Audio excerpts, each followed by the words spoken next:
It's 5 o'clock on a Saturday night. We're doing Sherry Cask Whiskies tonight. Got a special guest. Really looking forward to this. So normally I go live at 5 o'clock on Friday nights, but when you got a guest, you have to kind of work out the schedule. So got a special guest, going to bring him on in just a second. So guys, let me know what you are drinking tonight. We're going to be doing our favorite Sherry Cask Whiskies.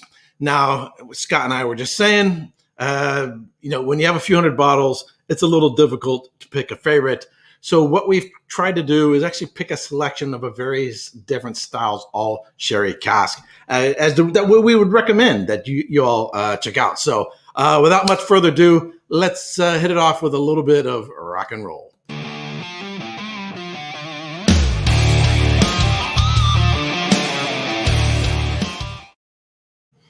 All right. Scott, how you doing, man? Caught you mid-drink. Sorry about that. Brought me right in there, Eric. Thank you. So with different whiskey tubers, I don't know about you, but there's certain whiskey tubers, when I think of them, I tend to think of sometimes of either different style of whiskey or different distilleries that they do a lot. Like Springbank. I've done Springbank. You guys have done Springbank. But when I think Springbank, for whatever reason, I think of Rob, Whiskey in the Six. Okay. Because they've done really a lot. He's done, and Jeremy, because they've done a lot of different bottlings from him. And of course, when you think of bourbon, there's certain guys in the bourbon crew. You think of Mash and Drum, Matt Porter, ADHD whiskey. Of course, Chad and Sarah over at It's Bourbon Night, and then the rest of the bourbon junkies, Dan and Sean and so forth. When I think of sherry and sherry cask finished whiskeys, and I think of a whiskey tuber, you come to my mind. Well, good. Yeah, that's probably, and I tell people my favorite genre, of whiskey. If you could, maybe your Irish whiskey is your thing, or bourbon is your thing, peated whiskeys, or Japanese whiskeys. Me is sherried scotches. If I could only pick one or only had to drink from one category, that would definitely, without a doubt, would be the one I would choose. So now, and you asked me to kind of pick my top 5 favorites, and I've picked out several. It's hard to pick, like you said, when you have as many bottles and stuff as we do when we're reviewing whiskey. So I'll just say real quick, mine is probably really more the range of whiskeys, and we'll get into some of our different ones. And here, the one we're starting out with, really the range, and I'll let you introduce, what whiskey we're going to be starting with. But I mean, this whole range of whiskeys, right. And then each one I bring up, it's not just necessarily the 12-year-old or the 15-year-old or the 18-year-old. It's really the range of sherried whiskeys from these different distilleries, that I keep my eye on. Right. So like, I know you like peated whiskeys, but you had to grow into peat a little after Bart did. So Bart's much more of a peated. So, right. And for those, most people don't know, back was last October, Scott was abducted by aliens, and they did some sort of probe, whatever. So he lost his sense of smell for a while, but you've been making a comeback, and you got some of it back, right? It's still, I think my palate, my taste is back 80-90%. I'm still missing a lot of nuances of and the finer subtleties of things. And then my nose, I think, is back about 40-50%. I've gotten I'd kind of hung in that 20 to 30% range for a while. Bart and I just shot some reviews the other day, and I was really almost on point. I was picking up a lot more than I have been. Yeah. Cool. So, well, it's kind of, I have seasons like that in the year. We got allergies, you got a cold, you got the flu, you got whatever else. Yeah. I've been packing, getting ready to move, and I'm probably coughing, sucking a lot of dust. Books collect a lot of dust, get dust in. So I've been wiping things off as I'm putting it in boxes. And next thing I know, I'm coughing and sneezing, whatever. So my schnoz is working okay, throat's working okay, but I definitely have those seasons throughout the year. Well, yeah.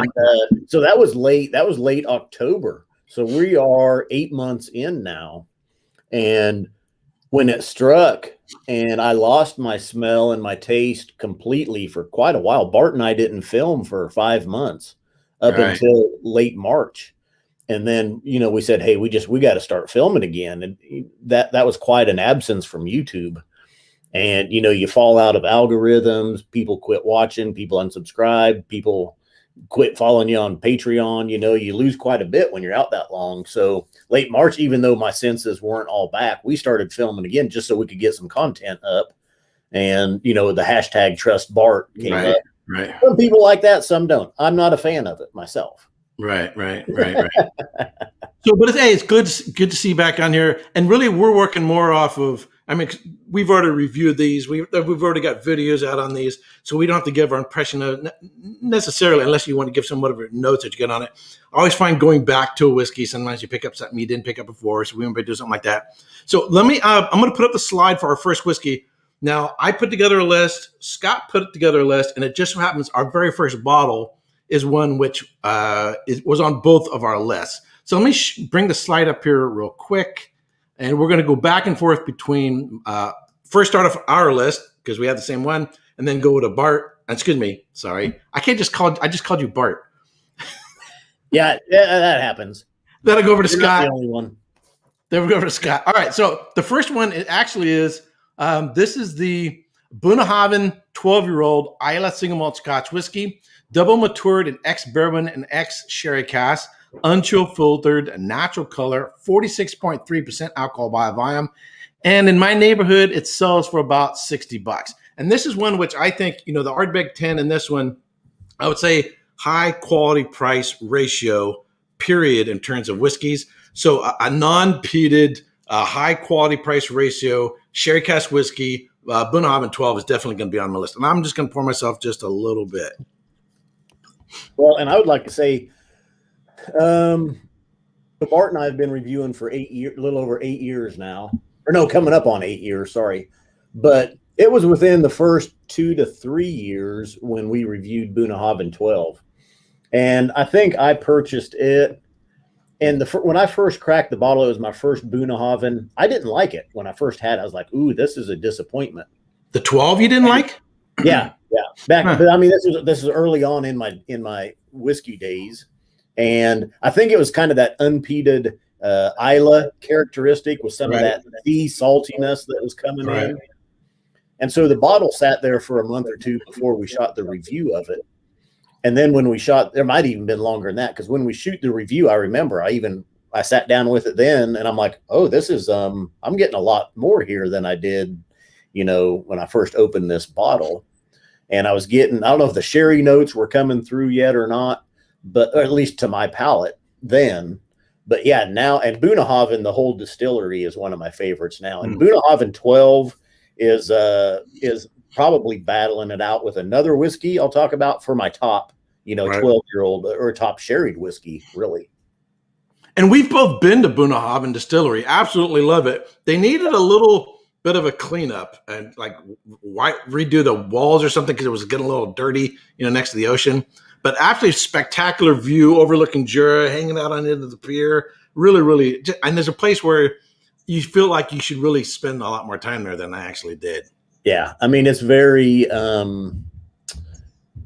don't want to say antique-y, but just very, it hasn't, they've added a new visitor center since we were there, which was the summer of 2019. And then COVID hit last year, and I believe they've probably got their visitor center done. Okay. But before that, I mean, it was still pretty much the old footprint, original distillery that was there. And the white walls had been covered, with that whiskey black mold that grows. Right. Everything. So it's funny, if you go to Kentucky, you see a lot. You see it on the trees. You see it on the rick houses. There's some strange mold that likes alcohol, and so you'll see it on the walls and so forth there. Mm-hmm.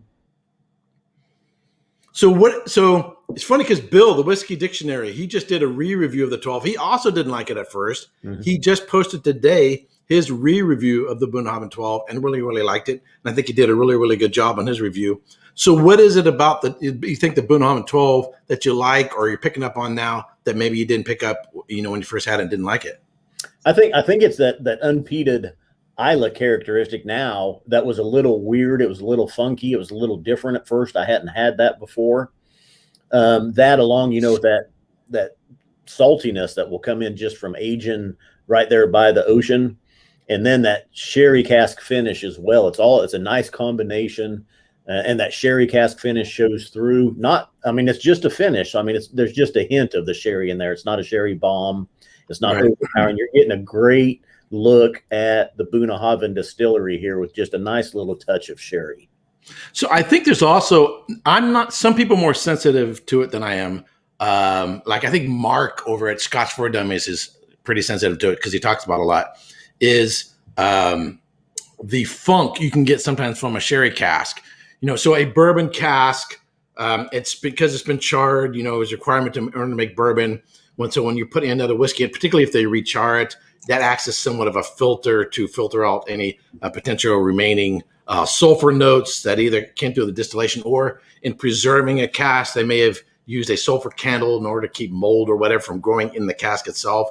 And so because you don't have that filtering effect of the charred cask, a little bit of those sulfur notes can kind of stick around. And I'm not that sensitive to it, but a lot of other people are. So that little funk can be from the sherry cask itself. I see you had mentioned Springbank, and a few people are talking about the Hazelburn 13. I had pulled that out just to kind of show as an example. This was the Oloroso cask matured 13-year. Hazelburn is one of the Springbank, the unpeated Springbank.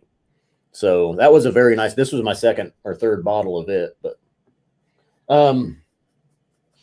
sulfur, those sulfur notes. Some people that turns off. I don't mind a little sulfur from time to time. And I've even had some that have been pretty heavily sulfured, and that didn't bother me either. I almost liked it, as long as it doesn't go over into like a matchstick character. Yeah. I don't think I pick it up as much as others. So I didn't say hello to the people we got who are tuning in. Got Paul M. Thank you very much. Donner Pass Whiskey. Hey, Donner Pass, you should come visit. I'm moving in a few weeks. Donner Pass lives not too far from me. So if you want to visit and taste someone I got going on here, I'm moving probably to the Santa Rosa, Sonoma, Sebastopol area, west of here. IC86, thanks for tuning in. Tom R., thank you much for tuning in, sir. Brandon Knight, thanks for tuning in. I think I saw the Whiskey Throttle here a second ago. Yeah, Daniel, the Whiskey Throttle. Crump the Cask Hole. Crump the Cask Hole. Christopher Malloy, thanks for tuning in. Crumpy Old Fart. You can tell the crowd I attract by these names. Thanks for tuning in. Daniel says, Daniel Whiskey Throttle says, my favorite, what the boon of 46-year-old. 46-year-old? Wow. That figures Daniel would be drinking that. Yeah. He's probably got 3 or 4 bottles of it, knowing him. Right. So there's the two upper ends of the core range. The 25-year-old, which is probably like $800, and I think next one, I think it's a 40-year-old. They put it on the core range, and that's I think over $1,000. So there's only 2 of the core range that I don't have. Those are a little bit out of my spender. Hey, Mike Bennett, thanks for tuning in. I'm sure there's a whole lot of other people I'm not tuning in. Sean Jones. All right. So are you drinking any of it now? Yep. I've got the Bunnahabhain 12 poured, and I use it kind of sparingly anymore because I do have, there's several ounces left. This is the older bottling. Oh, wow. And then I've got a replacement here. And I haven't had the newer bottling of the Bunna 12 yet. And I know that's even been around for a couple years now. I've never had, actually, the only one of the older one, it was a mini. I had ordered 104 mini sent from the UK. So it looked just like that, but it was a mini. And then after I bought full bottles, this is my second of the 12-year-old. So I'm a big fan of Ardbeg, as everybody knows. I'm a big fan of peat. I like bourbon, but it's not my go-to. It's not my, it's not my jam necessarily, although sometimes I'm in the mood. So what is it about sherry and Sherry Cask Whiskies, or Sherry Cask Whiskies, that you really were like? What is it about it that and I wish I could tell you at what moment, what instant turned me on to sherried whiskeys. I don't know, and I don't remember. I think it was just as we were reviewing, whiskey, and I think even the first time when we had Macallan 12, and I remember thinking, okay, this one is different and it's good and I like it, but I don't necessarily knew that, okay, this is a sherried Scotch and that's why I like it and this is what it's bringing. It was just at some point, I think I had looked back and was like, wow, look at these these sherried scotches I've really, kind of dug on, and I can't really pinpoint it to any one thing, but it's really, my palate has evolved into them, and that's what I like.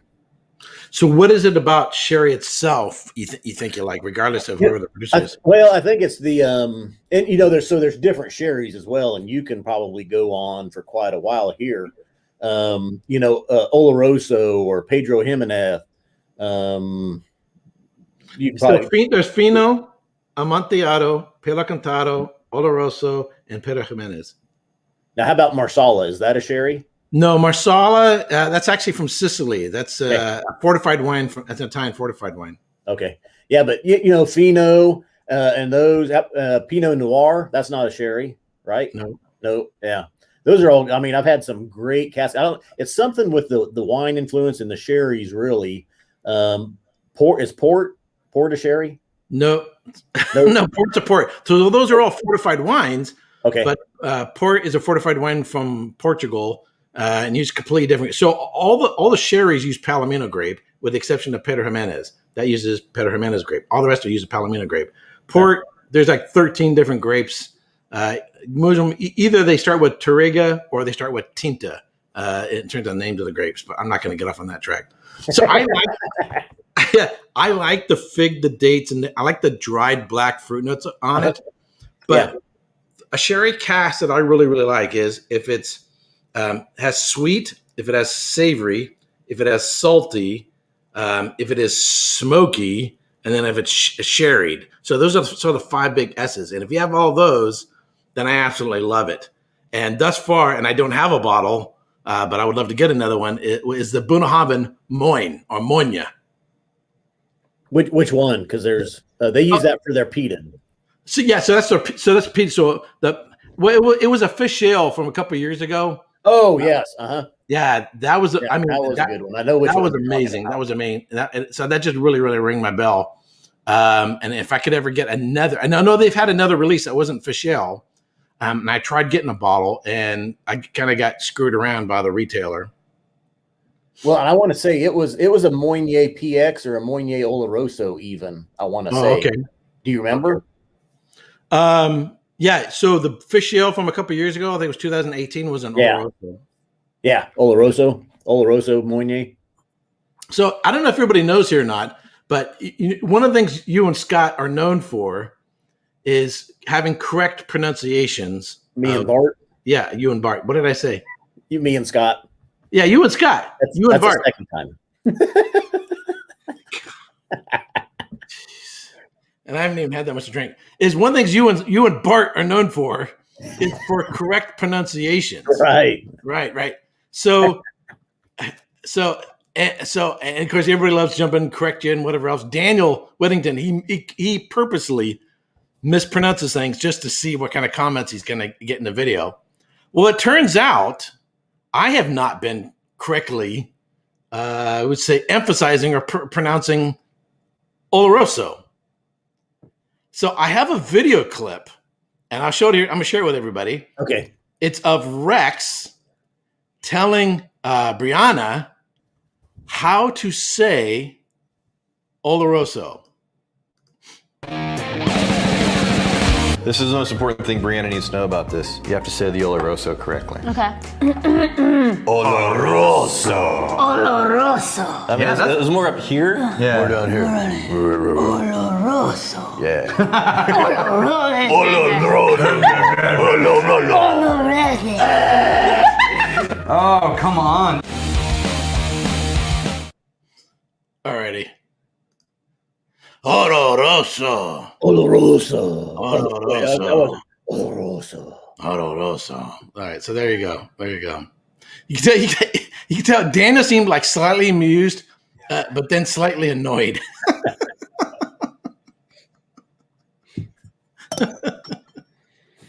Anyhow, so now we know Oloroso. Yeah. So in my evolution at first, I thought I was an Oloroso man. And I thought anything Oloroso is my jam. And then I was introduced to this Tomatin. Now, I don't necessarily have this one in my list. It's probably one of my favorite whiskeys of all time, though. and because this is a distillery only release, PX whiskey, and they're single barrels. So Okay. and that's one reason I didn't necessarily include this one. Right. But this is about now this cask was about 18 years old, and it was about 10 years in ex-bourbon casks and then 8 years in a PX cask. And these are simply phenomenal. I've had from 3 different casks from the distillery, and they've all just been outstanding. I think that might be the bottle that I visited the distillery after you guys just reviewed it. And because you guys, I couldn't get one. Oh, yeah. Yeah. We were over there and got a tour, met Scott Adamson in person. We've had him on live streams and stuff.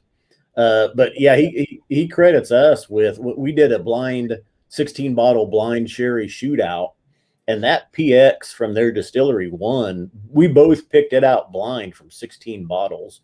And Scott says, as soon as you guys did that series and it won, he says, we started getting calls for that bottle. I was there and I was asking about it. I was like, hey, did you guys meet the Scotch Test Dummies? I'm like, oh, yeah. Hey, dude, I want to get one of those. I'm like, oh, we're all out of it. I was like, son of jeez. Oh, man. Yeah, I mean, that is probably, and that's probably, you know, if my house was on fire and I only had to grab one bottle before I had to flee, that or maybe Ardbeg Dark Cove. But yeah, I got 2 of the Dark Cove. Yeah, 1 in each hand. We're running out the door. yeah.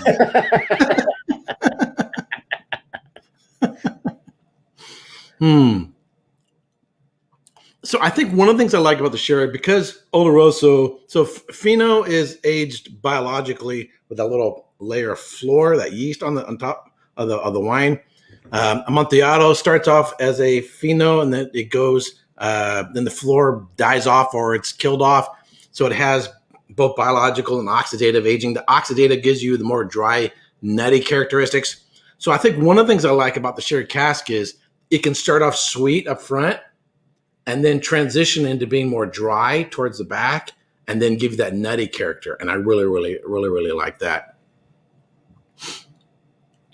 I pulled out, I have a Bunnahabhain Amontillado, and this was this was from the distillery as well, that they did cask strength Amontillado. And I think it's about 13 years old, but it's outstanding as well, 57.4%. So do you pick that up there or did you have it shipped over? No, we picked it up there when we was over there. Yeah. Now I'll tell you, so I do have a couple different Amontillado scotches, and then Manzanilla also I've really been digging lately. There's been some excellent, I'd say Marsala, Manzanilla, and Amontillado have really been some casks for me to, watch for lately. Okay. So Manzanilla is essentially the same as Fino. The only difference is the Manzanilla region is closer to a river called the Guadalquivir River. And so that's the difference. It's the same grapes, same soils, same production method. The difference is it's a little closer to some water. So with the wines, it might come across as a little fresher, not as dry. But other than that, it's essentially the same as a Fino cask. So Manzanilla and Fino are basically the same. I see Donner Pass Whiskey. He says that Alan, the whiskey friend, got him a 2-ounce sample of that, talking about the Tomatin PX. Oh. And Donner Pass says, amazing, nothing like anything he had ever had. Nice. Nothing like hearing about whiskeys that you can't get, have never tasted. Yeah. And everybody's raving it about it. Mark Milnar, any input on the Tomatin Quattro series, Pedro Jimenez? Got that one right here. Oh, you do? Oh. Nothing similar. This is a 12-year-old finished up to maybe a year in a PX cask at 46%. Okay. They don't even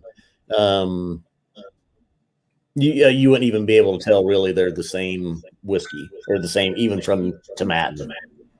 So I had from the Quattro series, I reviewed recently the Manzanilla and the Fino cask.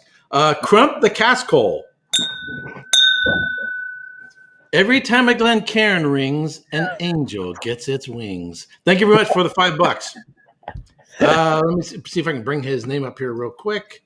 Dun-dun-dun-dun.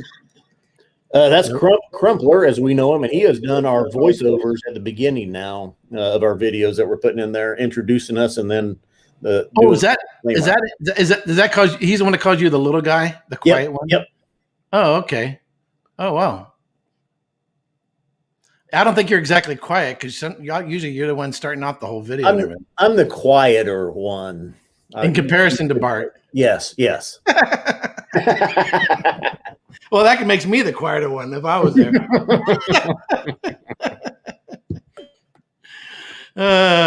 So I don't know if you're planning on drinking every sample. I'm probably only going to have. I've got 4 glasses here, but I'm probably only going to have a couple here.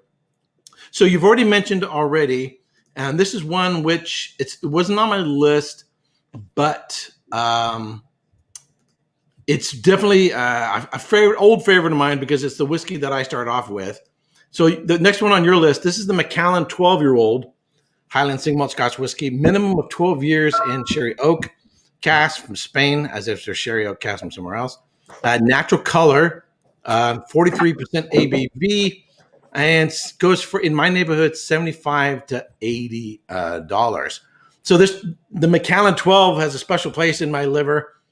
Because that's the whiskey that I got started while studying for exams, and I had bought a bunch of little minis, was expecting to be blind tasting. I had no desire to get into spirits whatsoever, but the Macallan 12, I was like, wow, that's really, really something.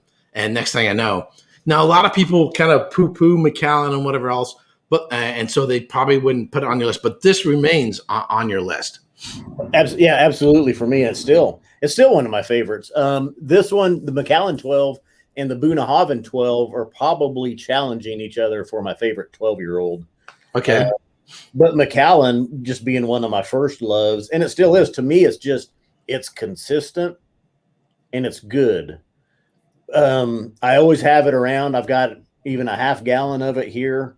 But we went to a function, last weekend, and I took a little flask of Macallan 12. I'm like, let's see, which whiskey do I want to take with me? Macallan 12.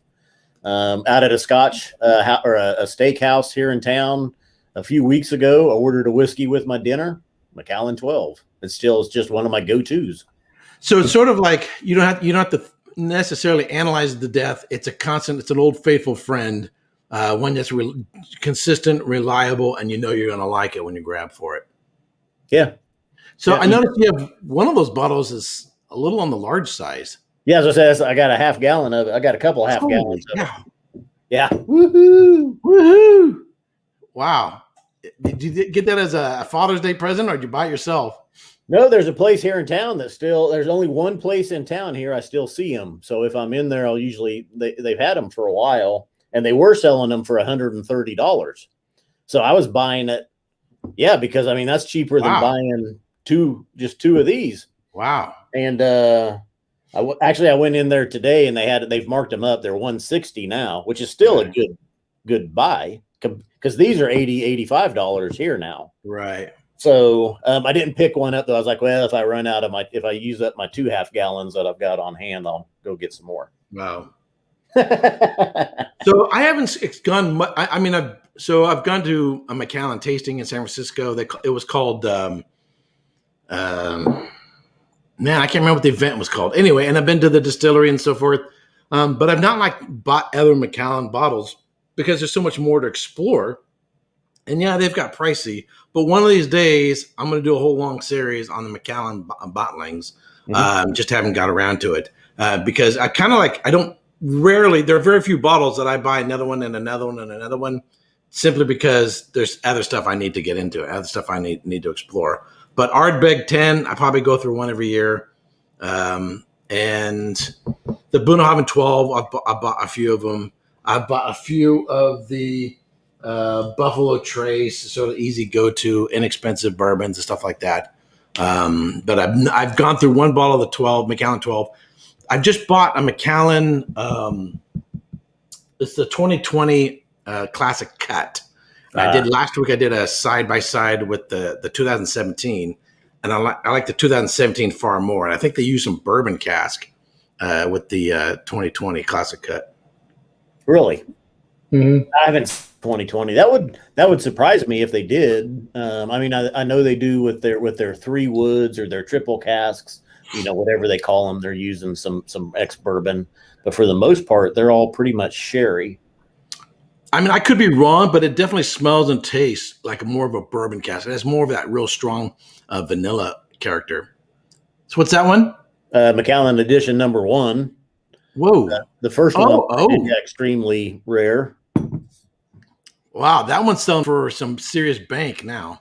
Oh yeah, I know. Yeah, but you've already got it open.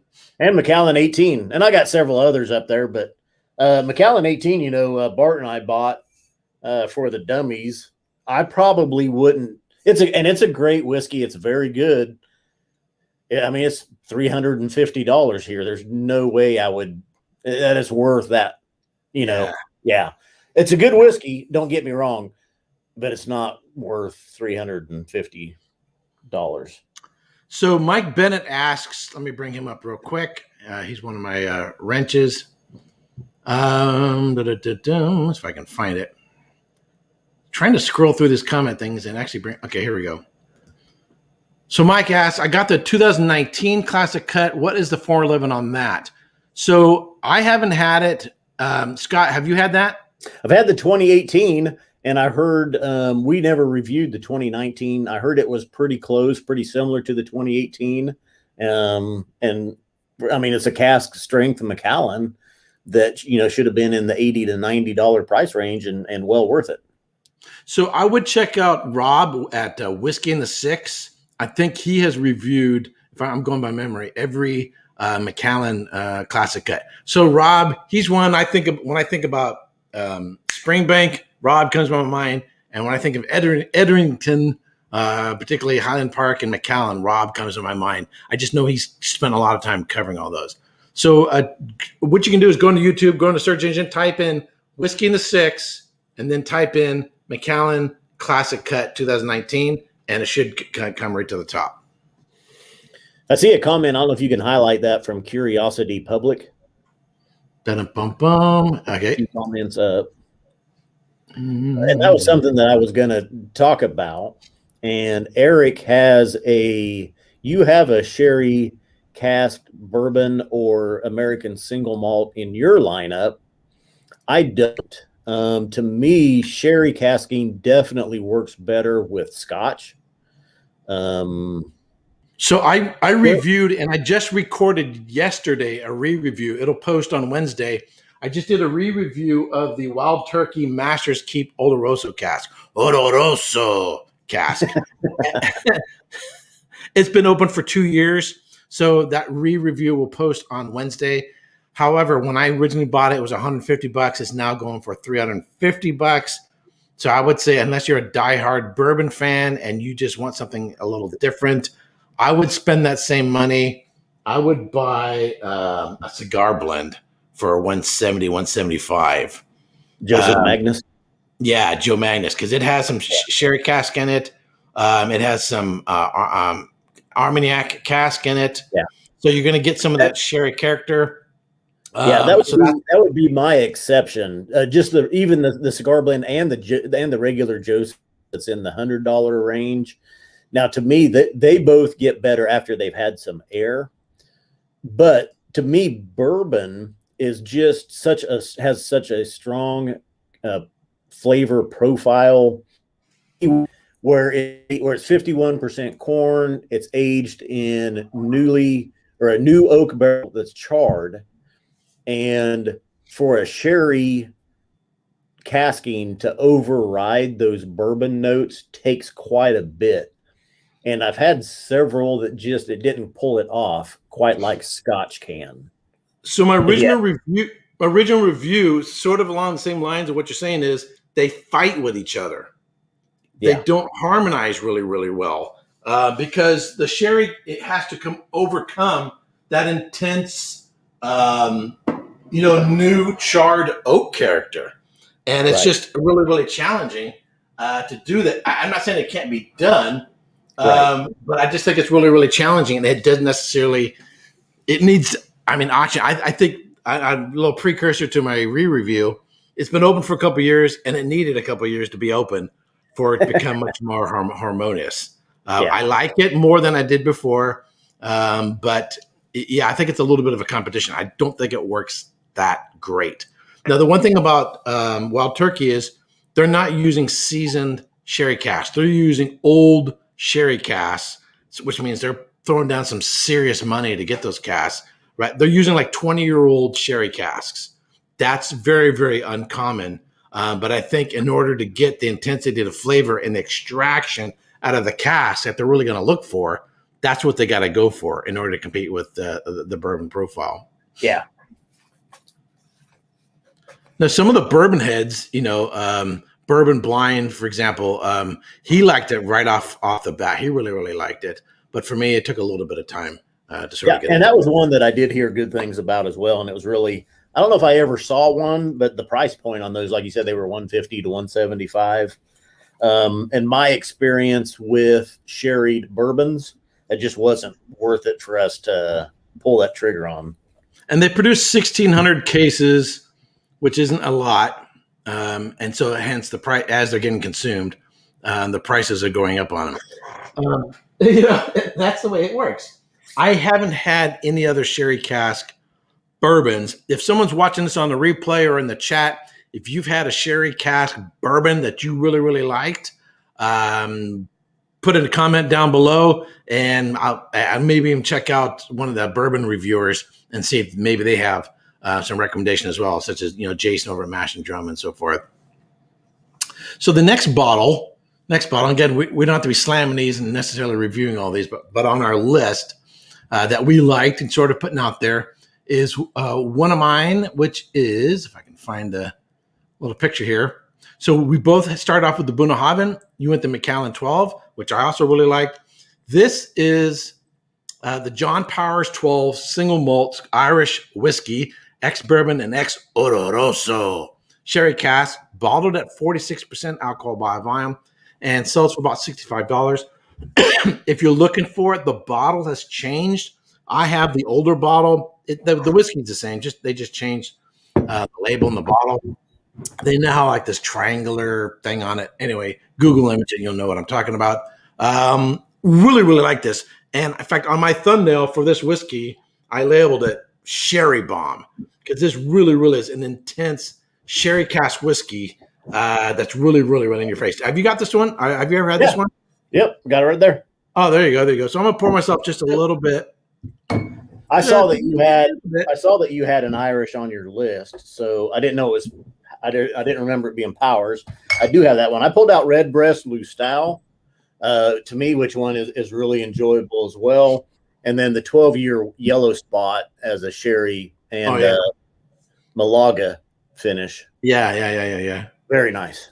So we'll get into that. We'll get into Lustau. You go ahead and pour. Okay, I'll bring up the slide. So I almost called you Bart again. Daniel does that too. Yeah, I never do that. This is the only time I'm doing that is because I'm live and making a jackass out of myself. Daniel's probably calling people saying Eric's got Bart on his channel right now. Yeah. So this is the one. So I have this as well, and I've reviewed this as well. This is the Redbreast Lustau, which is a bodega down there in Jerez. Single pot Irish whiskey. So it's from Middleton Distillery, which is on the south end of Ireland. Made with malted and unmalted barley. That's what a single pot Irish whiskey is. And made aged in oloroso. Sherry cask from the Bodega Lustau. By the way, if you want to explore sherry, check out Gonzalez Bias or Lustau. Really reputable producers. Bottled at 46% alcohol by volume and sells for about $65 in my neighborhood. So in part of the series, I've been reviewing sherry. They're way over there. I'm not going to grab them because I want to trip. I've been reviewing sherry. So if people want to understand, get to know sherry, I highly, highly, highly recommend Lustau and Gonzalez Bias. And I think the main difference is that people could if they've had sherry cask whiskeys and they go try sherry, that they might find a disappointment is typically these have some sweetness on them, right? They have maybe some dried nutty character and the dried black fruits. And so maybe a little bit of prune or something like that. And so if you think, oh, that's what I'll get in a regular sherry, The sherry is going to be bone dry. It's not going to have, unless they put some Oloroso into it. Excuse me, unless they put some Pedro Jimenez into it, which isn't that common. But it's usually going to say, if it says seco on it, it means it's going to be bone dry, and there's actually going to be on a slight sour rancio character to it that is a result from the aging process, being oxidatively aged. And so if you're having in your mind sweetness from a sherry cask whiskey, and then you go try it on the sherries, you'd be like, ooh, especially if you try to pair it with chocolate or something. Your mindset's all wrong. Anyway, but I highly recommend people check out sherries. Donald Rance has a comment up here. It's highlighted. I'll bring him up real quick. Dun-dun-dun-dun. I can find it. Oh, where'd it go? So the StreamYard comment thing doesn't light up the way the YouTube one does. So I use the YouTube comment thing so I can, where did it? Oh, there we go. So I use the YouTube one so I can see that it lights up. But in order to bring up a comment, I got to click on the StreamYard one. Anyway, it says, the Irishman's 17 single cask is one of the best sherry cask Irish whiskeys. Okay, I'll keep an eye out for that. Yeah. Period. 17 years in Oloroso cask, and the distillate adds a great tropical fruit character. Have you had that one? No, I have not. No, and I'll have to look for it. Based on that statement, Donald, I will look for that one. Yeah, now, because so these three whiskeys here, I don't know if it's traditionally, but most or some of your Irish whiskeys are what's called a single pot still. They will use both malted barley and unmalted barley to make their distillate, and it's called a single pot still. The Redbreast, Yellow Spot, and that Powers are all single pot stills. Now, you will find single malt Irish whiskeys as well, but to me, the single pot still Irish whiskeys that are sherried finished or sherried matured are the ones that really bring it. Now, there are some good single malts as well, don't get me wrong. And Lustau is actually what got my wife into whiskey, who didn't like whiskey at all. And once she tried Redbreast Lustau, I think because of that single pot still and that tropical fruitness, the sherry finished, the triple distillation that Irish whiskeys will do, it's unique. I'm going to bring up my slide real quick. I screwed up. Oh. I put single malt. It's not a single malt. It's a single pot still. Oops. No one probably would have noticed if you hadn't done that. Yeah. Well, I'd rather point it out myself than some jackass someone later on in the comment section on the replay would point it out. So I would rather catch it myself. I don't know how. You know what it did? It was a copy and paste. Because copy and paste from making the slides from single malt, from going from a single malt Macallan, or as I used to say, Macallan. So I did a copy and paste, and I just changed part of it. And stupid me didn't. Yeah. No. Oh well. Though it's not the first time I made a mistake today. I see Jaime, not Jaime, says that $65 for Lustau. Wow. I've only seen it here in the Philippines once, and it was $117. Now, I'll tell you, so I'm in Kansas. I order my Irish whiskey from California online, and there's several retailers. California has the best prices in the States for Irish whiskey. You can buy the Redbreast. Well, the Lustau will be like $52 from a couple of places, $52, $55. I've ordered Redbreast 15 for $80, and Yellow Spot, I think, right in that same price range, about $80 for it. It's $100. Yellow Spot here in Kansas is $120.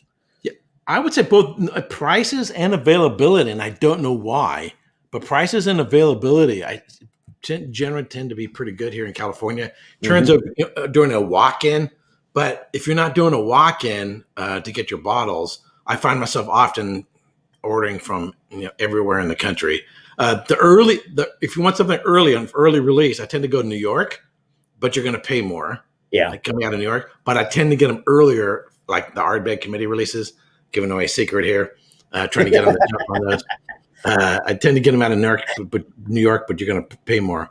But there's some really good shops in the Bay Area, K&L, and down in the Los Angeles area that are really, really, really good. There's I want to say I know Remedy, and I think Glendale Wine and Spirits online are two that I've ordered from, and they usually have outstanding prices on their Irish whiskeys. Not necessarily anything else. Everything else is kind of on par, but for some reason, the Irish whiskeys compared to what I can get them here for are just cheap. So it's funny because if I hadn't been corrected or caught that it was an error, right now as I'm sipping this, texturally it feels like a single pot. It doesn't feel like a single malt because that unmalted part gives it a little silkier texture to it. So even texture, it doesn't even feel like a single malt. So anyway, fantastic. Anyway. So the next one, okay, we jumped a little bit. So you went Lestau. See, the next one got on the list, in terms of recommendation lists, is oh wow.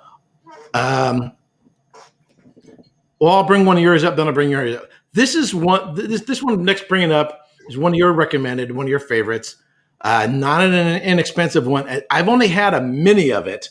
I haven't had a full bottle of it, and that's the GlenDronach 21-year-old Highland single malt Scotch whiskey. Not a pot still whiskey. Minimum 21 years old. Oloroso and Pedro Jimenez cask, 48% alcohol by volume. In my area, it's available, but for $250. And I wasn't sure if it's unchill filtered or it has natural color. I couldn't find that information. I believe GlenDronach used to be natural color and on chill filtered. They've recently switched to chill filtration, which has angered a lot of the Scotch community. And just a little bit ago, we had somebody was commenting what my thoughts were on the GlenDronach 21 here, the 21 Parliament. That's one of the best whiskeys out there. And you can order that from the Netherlands. There's a shop or two in the Netherlands. Their shipping sometimes changes. Sometimes they're shipping to the States and sometimes they're not. I think this bottle from the Netherlands was $120. Yeah.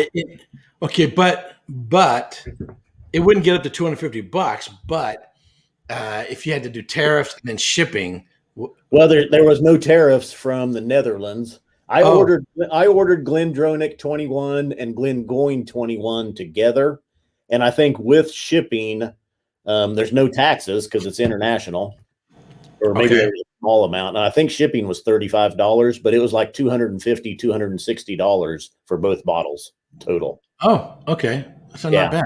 Oh wow. Yeah. But is that a 70 CL or 750? Yeah, they're 70. They're going to be the smaller, the little bit smaller bottle. What is it? It's like 2.5 ounces. Right. So basically basically someone drinks 1 dram out of the bottle before they ship it out. Yeah.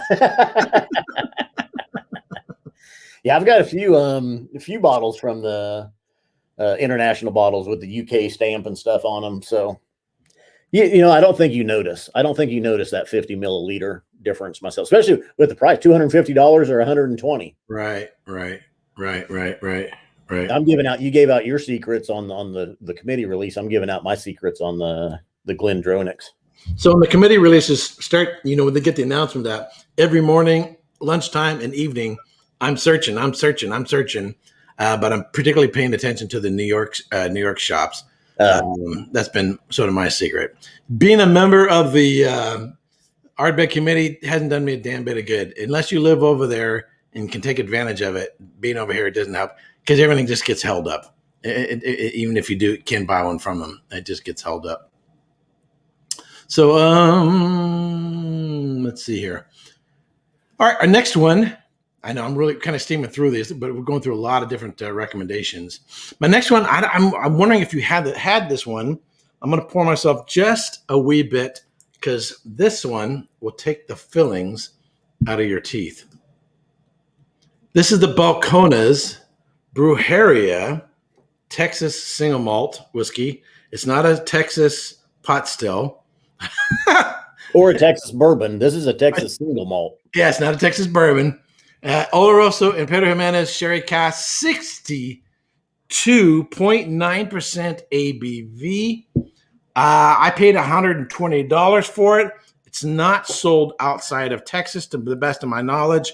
I brought back 2 of these, probably my last trip to Texas. So one thing, if you're traveling international, you go to Scotland, you come back, you can load up your suitcase and you're not going to have any problems because TSA is not looking at your bottles or looking at your luggage over than the UK, right? But if you travel within the United States and you got to go through TSA, you can't have more than anything above 24 ABV. You can't have more than 5 liters in your luggage. Really? Yeah. So when I went I was bringing a bunch of bottles back from Texas, including the Brujeria and the Hechiceros, 2 of those each. And I had a bunch of other bottles, and I didn't know this. I never heard this. I had to hurry up, and I bought a suitcase thing from the airline, and had to then take some of my clothes and redistribute it with the bottles in order so I didn't have 5 liters in one suitcase. Now, it's absolutely moronic because before, everything was tightly packed in the suitcase with the luggage, and it wasn't going to move around. What the hell's the difference between having in 2 suitcases versus 1 suitcase? Hell if I know. And the result was one of the bottles broke because it wasn't tightly packed. So I lost a bottle on the transit. Oh. There was no way in hell I was letting them keep my bottles. I wouldn't, because those people, they'll steal it and they'll drink it themselves. I know. Anyway. So the Brujeria. Now this is have you had this one? We have. There's 2 of them, and I forget do you remember what the other release is in that right there with it? Hechiceros? That's it. Yeah, we've had one of them. I don't remember. It might be the Hechiceros that we reviewed, but I have had a sample. I've had a sample of that one. The Hechiceros is the port cask. I think so. And so the very first Texas whiskey I ever had, it was actually with Daniel. My first trip out there, and he poured me the Hechiceros, and boom, that was it. I absolutely fell in love with him. Yeah. I had the baby blue, which I wasn't impressed with from Balcones, but these 2 are absolutely superb. This is whiskey concentrate. You know, like you have that tube of orange juice concentrate, and you pour the sludge of orange ice thing into the container, and then you add 2 things of water to turn it into orange juice. That's what this whiskey is like. It's that concentrated. Yeah. Now I can remember. Yeah, I was at Matt with the Whiskey Crusaders. I was at his house, and I tried both of those, the Hechiceros and the Brujeria. And the Brujeria is the sherry finished, and the Hechiceros is the port. And I actually like the port over the sherry finished one, which kind of surprised me. I do too. I agree with you. I like the Hechiceros more than. I find the Hechiceros easier to drink neat.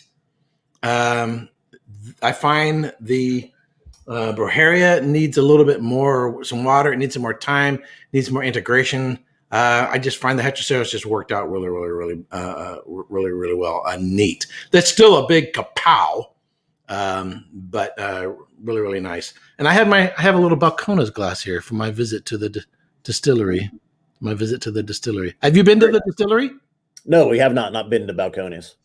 Definitely got to check it out. They have the weirdest looking stills. Have you ever seen their stills? No. It's like a corkscrew. They go like this, like that. And the reason why is because their old building, the line arm, they had the longest line arm. It went from one building over into another one, and so to duplicate the length in the new building, they had to come up with another way of having the same amount of copper contact. So they did a curly Q, basically still on it. So really unique. So if you ever get a chance, definitely do a tour. You have to love it. Great people there. Well, you're talking. I'm going to pour a little bit of the Parliament here, just because I haven't had it in a while. And the GlenDronachs, back to them real quick. They're really kind of becoming known as the sherry monster, the sherry bomb, right? Leader of the pack. What they have been doing, and all of their whiskeys are from the 12, 15, 18, 21, and I've got a 25-year-old. they're exclusively aged in sherry casks. Right. For the most part, I don't know of any that have been in ex-bourbon casks. A lot of these, and the Macallan for the most part, unless you're in their triple wood or triple cask series, they're all exclusive sherry as well. A lot of scotches will spend, if it's a 12-year-old, the GlenDronach 12, which I don't have down here, is 10 years roughly in ex-bourbon and then 2 years in a sherry cask. So that's called a finish, and you just get a slight sherry influence on those. And then you get into these like the GlenDronachs, where that's exclusive sherry maturation, and it's just they pack a lot more punch. Wow, this is really nice. It's kind of funny. Maybe it's because I had 2 warm-up drams before I got into this one, so I'm raring to go. But I'm actually liking this Balcones more now than I ever have before. But it may be because I already got everything revving and ready to go. But I put a good dollop of water into it, and it definitely takes it. By the way, I'll say to Mike Bennett, I owe Mike Bennett, speaking of GlenDronach, I owe him a sample of my handful GlenDronach that I brought back. The problem has been the temperature. That it's been like 90s and 100. This time of year in this weather is not a good time to ship whiskey or wine. So I'm going to have to wait till it cools down, and then I can send you some. If I send it to you in this weather, by the time it gets to you, it may get something may happen to it. I had somebody send me some whiskey in this weather one time in the mail, and when I got it, it was kind of there was a flat staleness to it, kind of like a root beer that had gone stale, like that kind of a character. So I don't want to ship it during warmer weather, but I also don't want to forget. I did a Patreon only live stream, and it was just Mike Bennett and I hanging out for an hour and 45 minutes.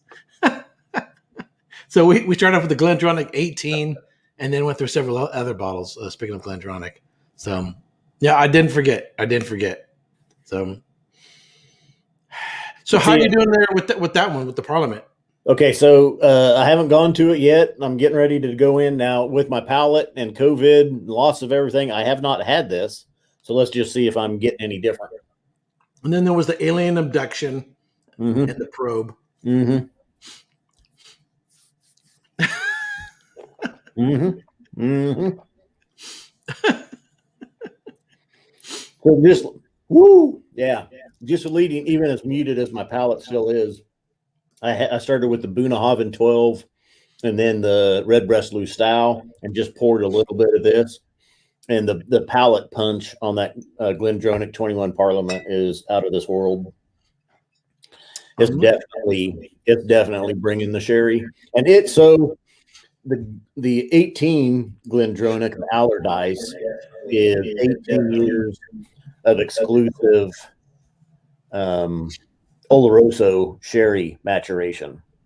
The 21 is a combination of Oloroso and PX cask. Right. And to me, that PX really kind of tones. Oloroso will sometimes give you just really, those dark raisins and plums, dates, those notes. PX will really kind of sweeten it up and give you a little bit lighter side to Oloroso. So you can buy an Oloroso sherry that has a little PX in it, and so it won't say Secco on it.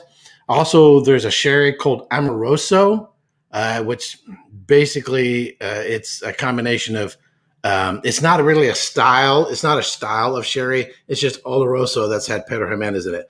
In fact, there's a distillery, and I'm trying to remember who it is, that does an Amoroso cask. It's an Irish producer, and my mind is forgetting who does it. And I've got one. Oh no. It's Oban. I think it's Oban does an Amoroso cask. Anyway, so it's Pedro Jimenez and I haven't seen that one. Amoroso. Yeah. Multi-Alti is asking what the date is on the Parliament. Mine's a 2018 bottling. May 17, 2018, looks like. Oh, here we go. It's this distiller's edition. Tom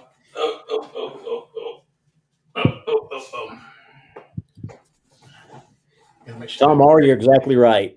I got to pack all this I stuff. don't do the research, so you have to. You got to get that on a shirt, man. That's Except a I can't new- wear it because that's I a do new the research. That's a new saying that we started. It's just like too many people ask too many questions. Like, we don't know, man. We don't know. We don't care. So it's the Distiller's Edition. And this is aged, if I recall correctly. Let's see if let's make sure I don't screw up. You know what? Hold on. I got to check my facts first. See, I was gonna say we've had that, but I don't remember it being. I think it was sherry. It might have some sherry finishing, sherry influence. I could be, man. You know, my brain is going blank. Don Rant says GlenDronach 21 is one of the most excellent whiskeys that I've ever had. It's a whiskey and sherry pornography, in my opinion. Yep. Yeah, maybe it wasn't this one. Man, what the heck is it? Now I'm gonna drive myself crazy looking for it, and I'm not gonna do that. So I'll forget about it and move on. Yeah, you know, you got too many whiskeys when you can't remember what's what. And you can't remember what you've got. So you buy a bottle that you already had, thinking, oh, I haven't had that. I should try that. You buy one, and you get home, and I've already got one of those. Man. Oh, well, I'll look it up later. But I thought it was a Distiller's Edition. Anyway, forget it. No. You're like me. Once you start thinking, you've got to find out. Yeah, no. What the heck is it? It's not that one. It's not that. Oh well, forget it. Now, and I'll tell you another big GlenDronach debate is a lot of people, or some people, like the 18 Allardyce over the 21 because it's just Oloroso matured. Right. Some people like the 21 over the 18 because it's both. And the 18, the Allardyce, really is one of the darkest sherried influenced whiskeys that I have and have had. But I prefer the 21. I really like that nice sweetness coming in, a little bit of that PX helping that Oloroso out. The 18 is still excellent. Don't get me wrong. Still a great whiskey. And originally I thought I was just an Oloroso man and would love just the Oloroso finish.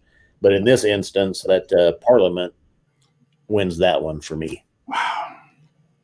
This Balcones, man. Wow. Yeah. And that's one thing with GlenDronach, too. I believe they're all 46%. 48%, sorry. Nope, 46 on the 18. Yeah, my 21 Parliament is 48%. I didn't realize that. I wonder what my others are.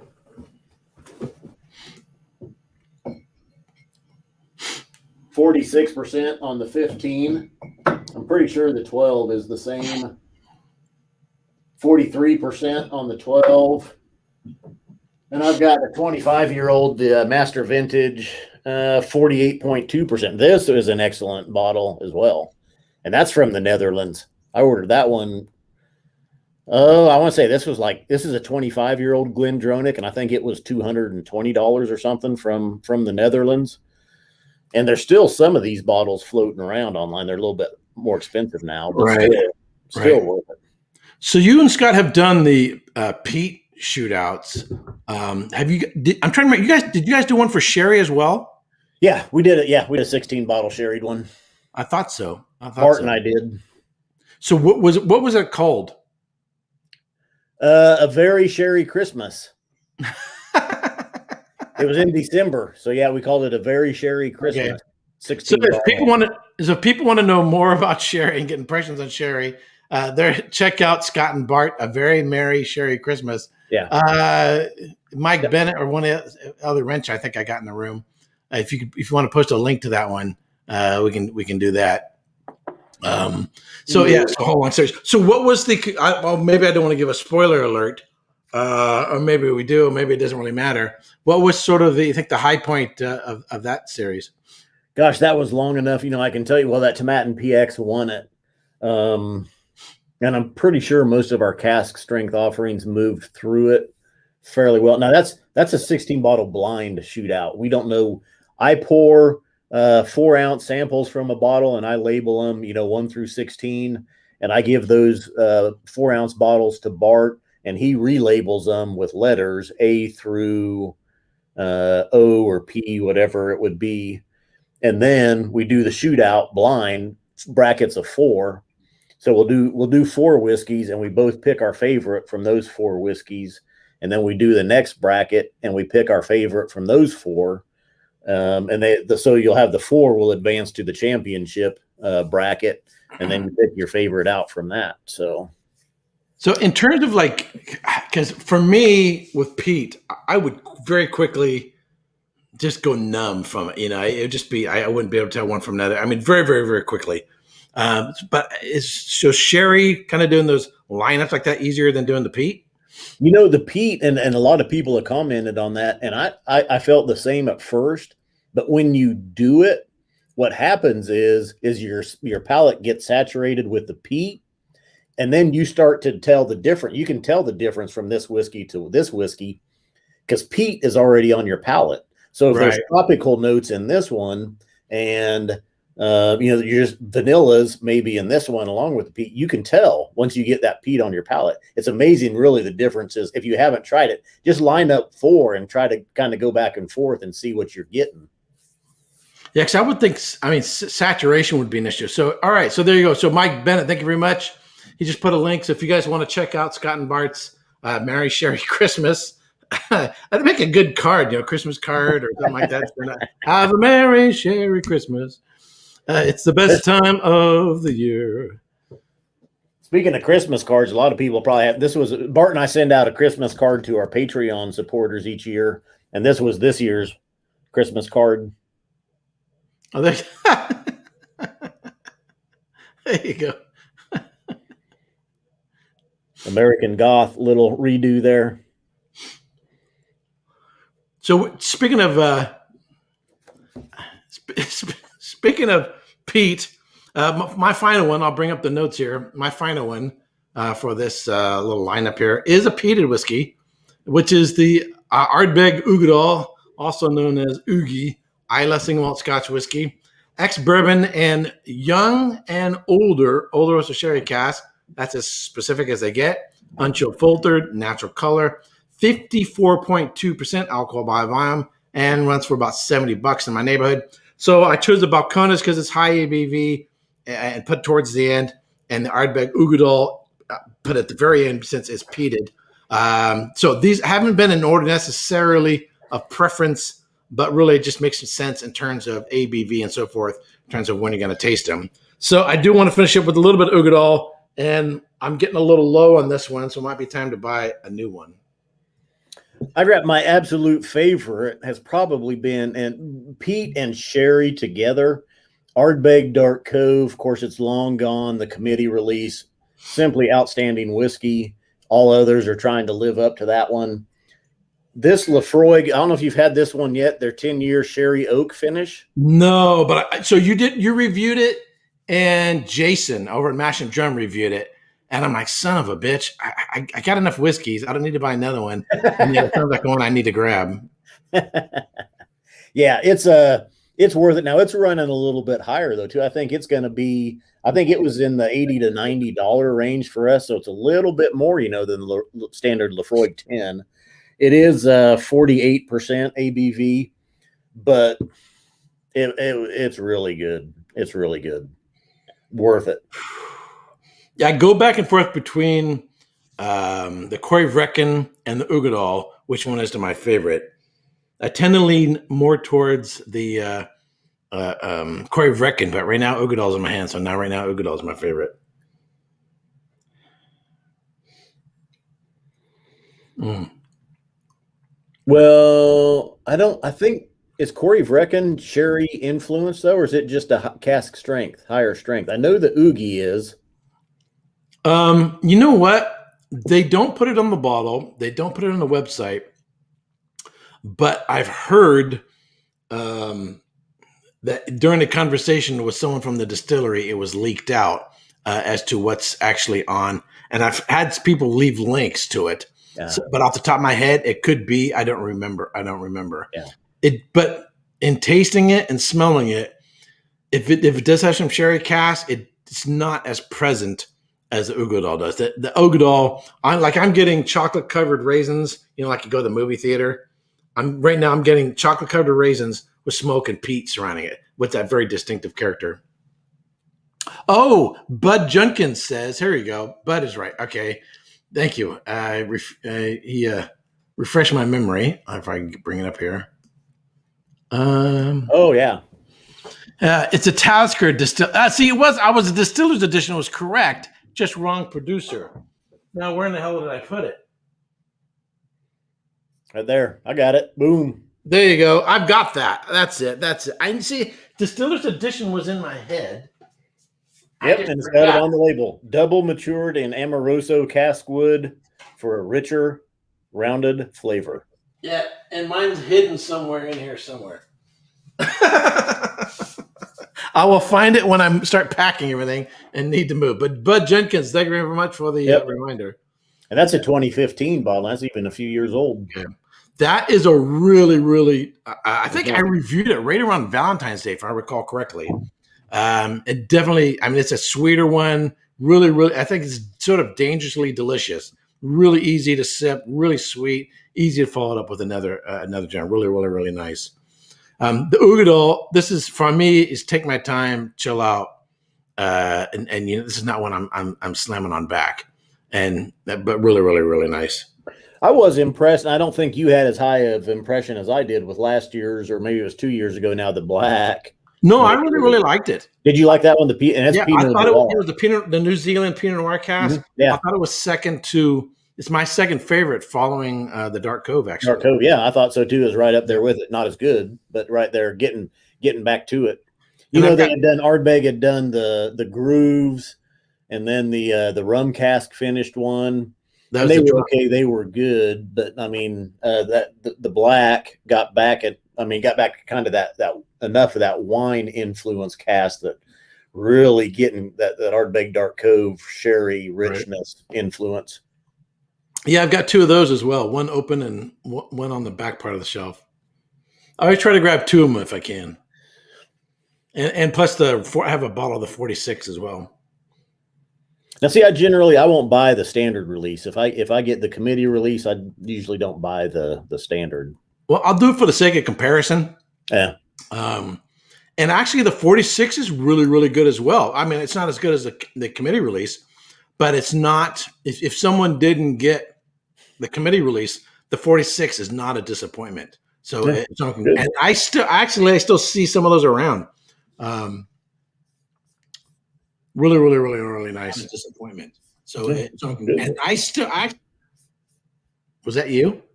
Yeah, sorry, I clicked over on the other tab I had open, and I don't know. I guess it had been unmuted, and it hadn't been speaking. There you go. So, what do you guys got coming up on your channel as you're getting more and more back into getting your full senses back? What do you guys got going on? We don't have too much planned right now. We are signed up right now in October to go back down to Austin, go back down to the Whiskey Tribe. Yeah, me too. We've been talking about trying to get to Del Bach Distillery. Right. You just recently reviewed a Del Bach. Yeah. I've not had one. That's a distillery down in Arizona. Yeah. They're doing single malts, and they're just doing a great job. It's still we looked at going to Austin and then maybe driving over there, but it's still a good drive from Austin to Tucson. So we'll see. So other than that, we're talking about our 12 hours of boom. We didn't get done last year, mainly because of COVID and work. Right. Generally, we had done that in July.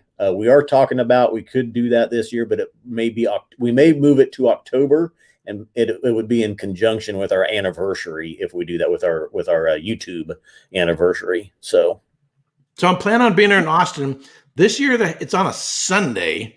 Yeah, right. Yep. So last year, not last year, because last year they didn't have it because of COVID, but the year before that, it was on a Saturday, so you could fly it on a Friday, be there for the event on Saturday, and then, some people were flying out that night, but I flew out on Sunday. This year it's on a Sunday, the 17th.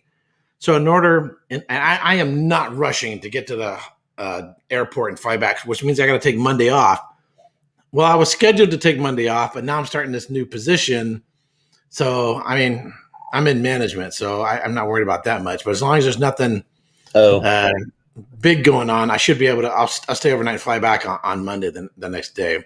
But now I'm going to be a little bit further from the airport, but it'll work out. But I look forward to seeing everybody down there, and hopefully the weather will be halfway decent there in October. I think, was it September last year or last time?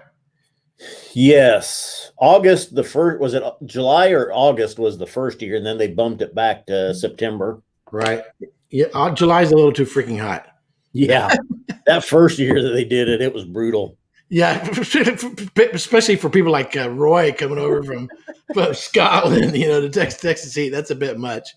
Although I was there July last year celebrating my birthday in July, and yeah, it's ball sweating hot and a lot of bugs and everything else there. So quite a bit intensity. I think my prostate was sweating that first year when they did it. It wasn't pretty. Anyhow, all right. So, hey, we're hitting about a quarter after now. Been on for about an hour and 15 minutes, which is about right for the length of time. Scott, I want to thank you for coming on. I want to thank everyone for tuning in. Anybody watching on the replay, if you got any comments, you got any questions, any recommendations regarding Sherry Cask Whiskies or anything like that, just make a comment down below. And if you haven't already, give this video, this live stream, a thumbs up. And we'll see y'all next week, hopefully next Friday, back on my regular schedule at 5 o'clock. And let's go out here with a little bit of rock and roll. Slanjiva. Slancha. Dummies.